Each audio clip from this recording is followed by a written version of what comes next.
সুপ্রিয় দর্শক শ্রোতা, স্বামী ছিলেন 5 বছর প্রবাসে আর 9 মাসের গর্ভবতী হলেন স্ত্রী। এটা কিভাবে সম্ভব? এটাই মনে হয় ফার্স্ট আর এটাই মনে হয় লাস্ট। এরকম ঘটনা আগে কখনো শুনিনি। এ ভাই, ঘটনা কি সত্য? ঘটনা সত্য মানে ভাই, আমি 5 বছর বিদেশে ছিলাম। হ্যাঁ, 5 বছর বিদেশ থেকে আমি আইছি। আওয়ার পরে আমার বউর পেটে দেখি এই আপনার 9 মাসের বাচ্চা হয়ে গেছে। 9 মাসের বাচ্চা হয়ে গেছে। হ্যাঁ ভাই, 9 মাসের বাচ্চা। আমাদের শুনুন ভাই, আপনি কি আমাদের ফোন দিছিলেন? আর ফোন দিছিলাম মানে আমরা ঘরে তো নিয়ে এসেছি। আমরা এটা দেন, আমি 5 বছর বিদেশে ছিলাম। 5 বছর পর আইসা দেখি আমার 9 মাসের বাচ্চা আমার বউর পেটে। তাহলে এটা কি করে সম্ভব? আমি বুঝতেছি না আপনি কি করবেন, করেন আপনারা। আচ্ছা আচ্ছা, ঠিক আছে। আপনি একটু শান্ত হন। কারণ এখন কথা হচ্ছে প্রিয় দর্শক, যে সে 5 বছর, তার কথা হচ্ছে, স্বামীর কথা হচ্ছে, সে 5 বছর প্রবাসে ছিলেন। 5 বছর প্রবাসে থাকা অবস্থায় 9 মাসের গর্ভবতী কিভাবে তার স্ত্রী হয়, এটা হচ্ছে আমার কথা। আর মূল কথাটা হচ্ছে তার স্ত্রীর মুখ থেকে আমরা শুনবো আসলে কতটুকু সত্য কতটুকু মিথ্যা, সেটাই শুনবো তার মুখ থেকে।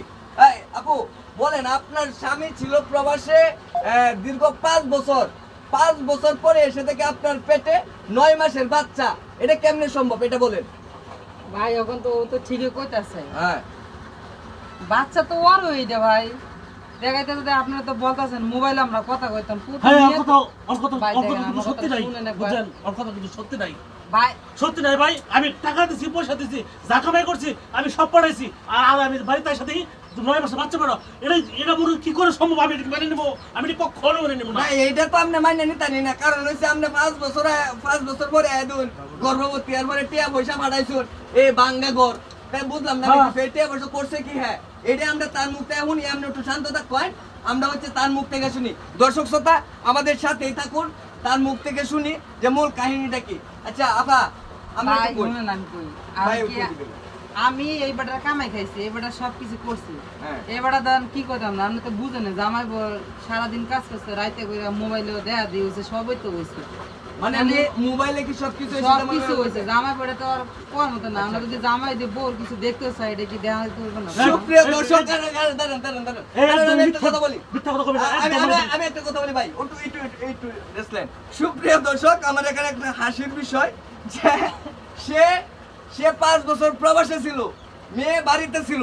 মোবাইলে নাকি এরকম কিছু হয় যে মোবাইলে যেটা হয় সেটা হয়েছে, আর সেটা হওয়ার কারণেই মূলত সে প্রেগনেন্ট হয়ে গেছে। এই কথাটা বোঝানোর জন্য কিন্তু সে বলতেছে, বুঝাইতে চাইতেছে, আমি যেটা বুঝতেছি। এখন আবার হচ্ছে এই আপুর কাছে চলে যাবো, দেখি আপু কি বলে। আপু, আবার বলেন তো যে কি সমস্যাটা। ভাই কয়বার কইতাম ভাই, কারণ হয়তো শিখে না করে আমি কি করবো? কারণ আমি তো কইতাছি ভাই যে মোবাইলের মধ্যে আমাকে সব কিছু হয়েছে। তুই শিকার কিভাবে করবো কন? আচ্ছা, মোবাইলে কোনদিন প্রেগনেন্ট হয় কোনোদিন? এই জামানে সব কিছু শুনছেন আপনারা? হ্যাঁ, মোবাইলে কোনদিন প্রেগনেন্ট হয়? হ্যাঁ, এই তো কোন নাগর দর্শলি যে তোর এই অবস্থা করছে? আচ্ছা আচ্ছা আচ্ছা, ঠিক আছে, বুঝতেছি। আচ্ছা, একটু বলেন তো যে কি হয়েছে আপনার সাথে। ভাই আমি কি করবো না, আপনারা ধরছেন সাংবাদিক ভাইরা কিন্তু সবাই তো করে না, কিন্তু আবার বেরো বেরো যাবো, কারণ সত্যি কথা বুঝা আচ্ছা আচ্ছা, হ্যাঁ, সত্যি কথা বলেন, সত্যি আমি কথা। সত্যি কথা কম জিজ্ঞাসা না আমার মাইনে নিব না। হ্যাঁ, মাইনে নিবো। বায়া মাইনে নিবো। হ্যাঁ। ভাই আমি তো না, আমার অন্য ওই বিদেশ গেছে পরে অনেক যৌবনে জ্বালা ধরে রাখতে পারি নাই, পরে আর সেরা লগে পরে কি করতাম আমি। সুপ্রিয় দর্শক, যেটা শুনলাম, সে পরকীয়া করে প্রেগন্যান্ট হয়েছে। এখন তার স্বামীকে দোষারোপ করতেছে, আবার বলতেছে স্বামী তাকে গ্রহণ করবে কিনা। আসলে এই বিষয়টা এখানে আমরা শেষ করছি। এটা আমাদের সমাধান করা সম্ভব না। তাই মেম্বার, চেয়ারম্যান যারা আছে, পুলিশ প্রশাসন এসে তারা এই বিষয়টা সমাধান করবে। এই পর্যন্ত সবাই ভালো থাকুন, সুস্থ থাকুন। আল্লাহ হাফিজ।